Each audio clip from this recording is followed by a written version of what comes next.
नमस्कार।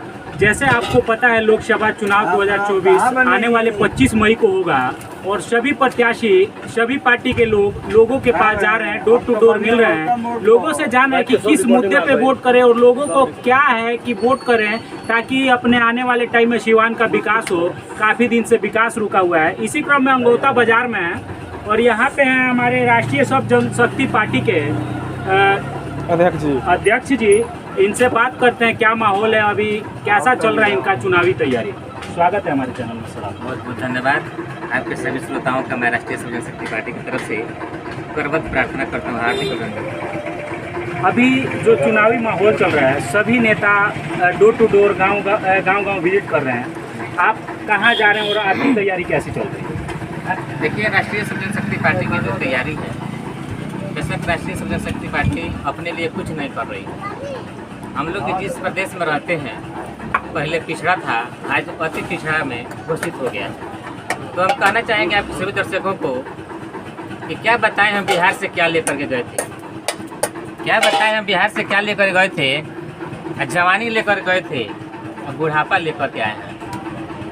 क्या बात है, जवानी लेकर गए थे, बुढ़ापा लेकर आए हैं, लेकिन बिहार में कोई विकास नहीं हुआ। देखिए, विकास की बात करते हैं तो बिहार में आज तक तो बहुत सारे नेता हुए, बहुत सारे जनमानस हुए, लेकिन वहीं की मिठाई तो कहीं की नमकीन मशहूर है, वहीं की मिठाई तो कहीं की नमकीन मशहूर है।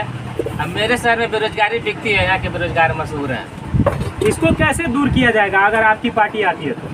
देखिए, बखूबी बिहार की जनता इस बात को जानती है कि बिहार की जनता आज तक जितने भी लोगों को वोट किया, सपोर्ट किया, 99% लोगों से अगर पूछा जाए कि आपने जिस व्यक्ति को वोट किया था उससे कभी मुलाकात भी हुई है क्या, 99% लोगों का एक ही जवाब है कि आज तक मुलाकात नहीं हुआ।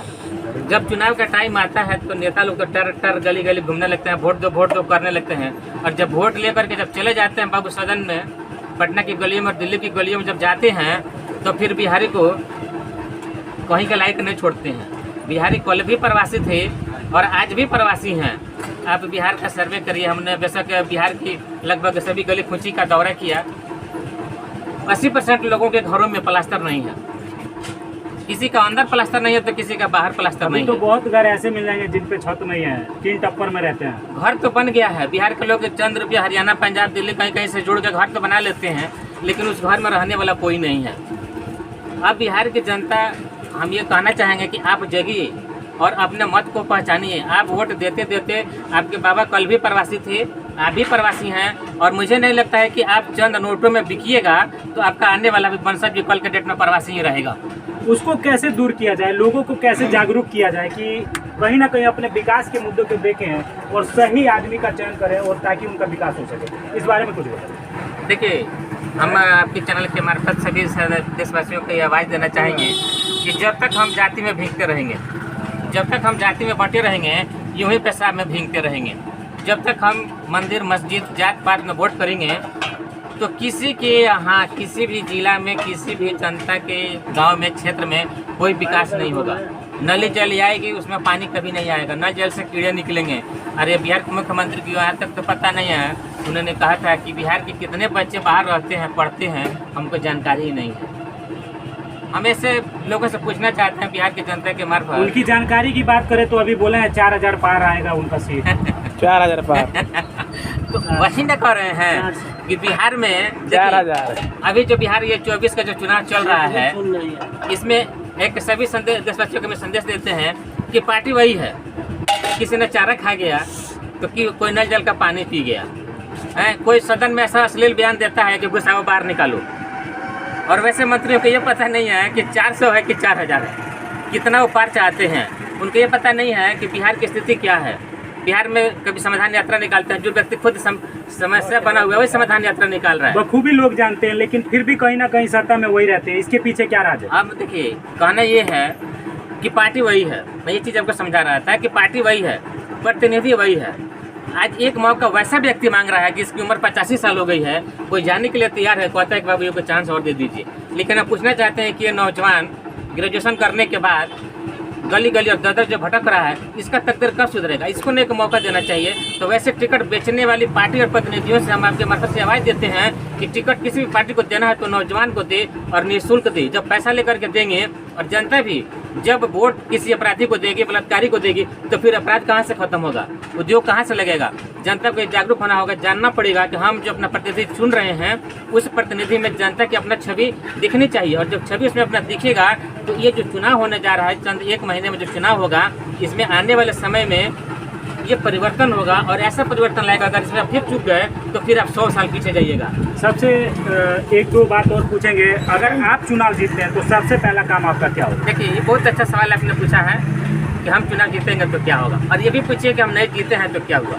नहीं, पहले जीतने वाला बता दीजिए, ना जीतने वाला आप समझ जाइएगा।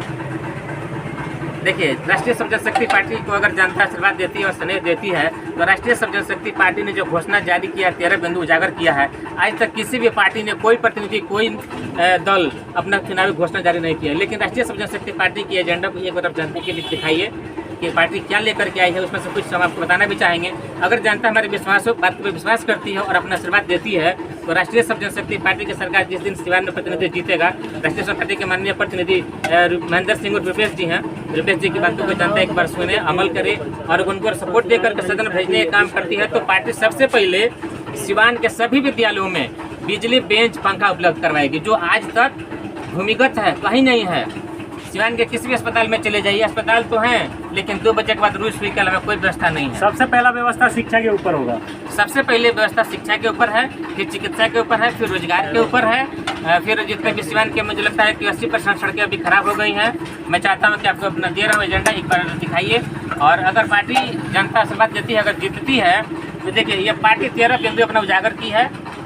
इसको हम डाल देंगे डिस्क्रिप्शन में, और ये एक बार कैमरामैन से बोलूँगा इसको दिखाएं भी, और इसको हम डाल देंगे, आप पढ़ सकते हैं इनका मैनिफेस्टो क्या है। तो एक बार इसको छोड़ देते हैं। और रही बात, अभी अगर आप चुनाव की बात कर रहे हैं, यहाँ पे इतनी बड़ी बड़ी पार्टियाँ हैं, बड़े बड़े पार्टियों का हाथ है सब प्रत्याशियों के ऊपर, उसमें आप कहाँ तक टिक पाइए? देखिए, पार्टी बड़ी नहीं होती है, बड़ा जनता होता है। अगर जनता के एक वोट आपको मिला तो वो सदन में भेजने का काम करेगा, और जिससे लेकर के जिसके राजा देश के लिए होता है, देश राजा के लिए नहीं होता है। लेकिन आज के डेट में क्या हुआ है, देश ही राजा के लिए बन गया है। सदन में जाने के बाद कोई भी प्रतिनिधि चुनाव जीतने के बाद क्या है, वहाँ से मलाई उठा लेता है। घूमने के लिए आज जितने प्रतिनिधि लोग, एक प्रतिनिधि अगर लगता है कि 50 लाख रुपया खर्चा कर रहा है, करोड़ रुपया खर्चा कर रहा है, तो अगर 1 करोड़ रुपया अपने क्षेत्र में खर्चा करके लगा दिए तो उसको फिर किसी का वोट मांगने जाने की जरूरत नहीं है। तो सब लोग जनता को बेवकूफ़ बनाते हैं, जुमला देते हैं, कोई लालच देता है, कोई लॉलीपॉप देता है, लेकिन पब्लिक काम किसी को नहीं करना है। अगर काम ये लोग किए होते तो 80 साल वाला मौका नहीं मांगता, जनता उसको जबरन ला करके माला पहना देती। तो हम जनता से निवेदन करेंगे कि जाति पाति पर न जाए, एक बार विकास की तरफ देखे। वोट देने जाने के, जब भी वोट देने जाने का समय हो तो अपने विद्यालयों की तरफ देख ले, अपने घरों में जो सिलेंडर रखा है उसको देख ले, और नौजवानों से अपील है कि बाबू तू जब भी वोट देवे जाइ हो तो अपना सर्टिफिकेट देख लो कि तुम्हारा 1 साल उम्र बचा है। अगर 1 साल में तुमको नौकरी नहीं मिला तो तुमको ठेला भी चलाना है, खोखचा भी बेचना है और गन्ने का जूस भी बेचना है। और भी कैसे बेचोगे? 150 रुपया तेल हो गया है, लहसुन 200 रुपये किलो है, तो पकौड़े भी कहाँ से बनेगा? मोदी जी तो कहते हैं पकौड़ा बेचना भी अपना रोजगार है वो। हाँ, तो पकौड़े बेचना तो रोजगार ही है, तो मोदी जी अपने बच्चे को रोजगार क्यों नहीं देते हैं? जो बड़े बड़े तो बच्चे ही नहीं है सर। अब देखिए, बहुत अच्छा सवाल आपने पूछा। जो देश को अपना एक जवान नहीं दिया, जो देश को एक सैनिक नहीं दे सका, वो देश के सैनिकों के हालात क्या समझेगा? आप देख सकते हैं, उसका मिसाल है कि नौजवानों का उम्र अग्निवीर 4 साल का हो गया। क्या 4 साल के लिए सेना में जवान भर्ती होने चाहिए? ये उनका मिसाल है कि जो देश को एक जवान नहीं देगा, वो दूसरे के जवान की क्या कदर करेगा? चलिए, इनसे और भी कई सारे मुद्दे हैं, फिर से बात होगी, एक बार जानते हैं और लोगों से करेंगे कि इनका क्या कहना है, और जब ये जीतेंगे तो इनका क्या, जो पार्टी के अध्यक्ष जी बोले थे उस पर कितना विचार करेंगे। स्वागत है हमारे चैनल में सर आपका। आपको, आपके जितने भी दर्शक हैं और सिवान के समस्त जनता जनार्दन को भाई महेंद्र सिंह का नमस्कार। नमस्कार सर हमारे चैनल में। और क्या आपका मैनिफेस्टो रहेगा, जो सर बताए, जो अध्यक्ष जी बताए, उस पर कितना खरा उतरिएगा आप? जनता को क्या कुछ दे पाइएगा कि जनता आप पे बिलीव करे? देखिए, सबसे पहले तो आज जो चल रहा है, तरह तरह के लोग रूप और बखरूपिया का रूप धारण करके आज लोग एक एक मौका का तलाश कर रहे हैं कि हमको एक मौका दे दिया जाए। अगर ये जितने भी प्रतिनिधि रहे हैं, अगर विकास का काम किए होते तो आज एक मौका मांगने का और गिड़गिड़ाने का जरूरत नहीं होता। स्थिति क्या रहा कि जब ये लोग सत्ताधारी रहे, ये लोग जाति पाति और धर्म का बात करते रहे और क्षेत्र के नौजवानों को धर्म में उलझा करके और धर्म में रख करके नौजवानों का कर्म खराब करने का काम किए। तो मेरा कहना है कि रोटी क्या कोई जात नहीं होता, पानी क्या कोई धर्म नहीं होती, और जहाँ इंसानियत जिंदा है वहाँ मजहब की कोई बात नहीं होती। यहाँ और पर हमारी पार्टी का जो नारा है, लेकिन एक सेकेंड, और हमारे पार्टी का जो नारा है कि हमें जात नहीं हमें जमात चाहिए और सभी वर्णों का साथ चाहिए। नेता किसी जाति पाति और कौम मजहब धर्म का नहीं होता है, नेता विकास का होता है, काम नहीं तो वोट नहीं। तो अब जनता को जागने की जरूरत है कि जनता अब बहकावे में नहीं आए, इन लोगों के जुमलेबाजी और झांसे में नहीं आए। तो झांसे में नहीं आना है और महेंद्र सिंह के हाथों को मजबूत करना है। हम ये नहीं कहेंगे कि वोट आप दीजिए और उनके हाथों को मजबूत कीजिए, ठीक है। तो आज का स्थिति यह है कि वोट देने वाला अपना वोट दे देता है, चंद रुपए और नोटों में अपना मत बेच देता है। आज स्थिति यह है कि 100 रुपये सलीना पर लोगों का भविष्य खरीदने के लिए तैयार है।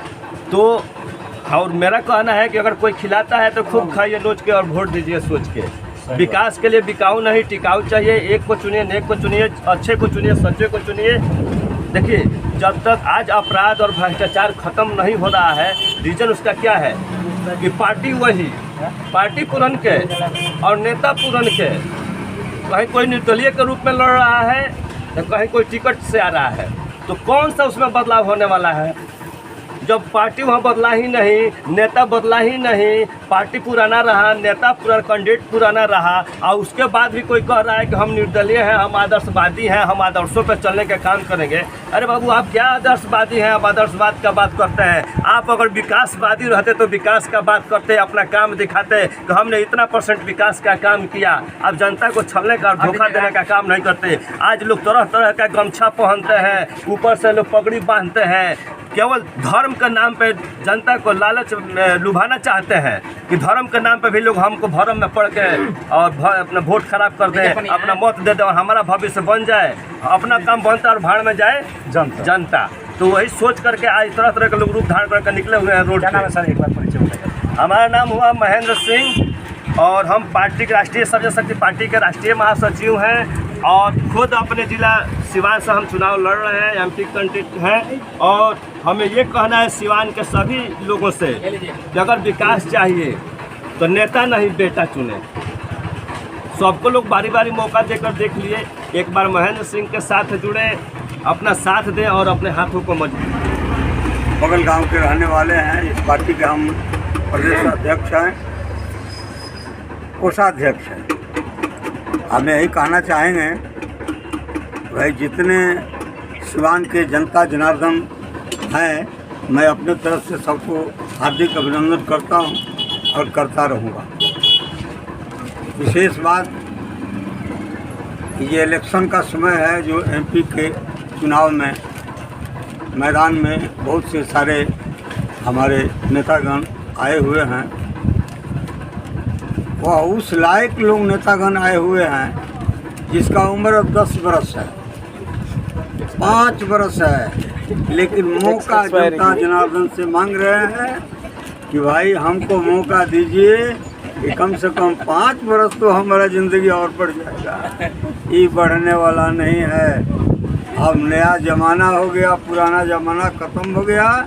इसलिए अभी सभी जनता जनार्दन से यही प्रार्थना करूंगा कि भाई नया चेहरा को आप लोग वोट दीजिए और नया पार्टी को आप लोग जिताइए। मैं सभी को हार्दिक अभिनंदन करता हूँ। धन्यवाद।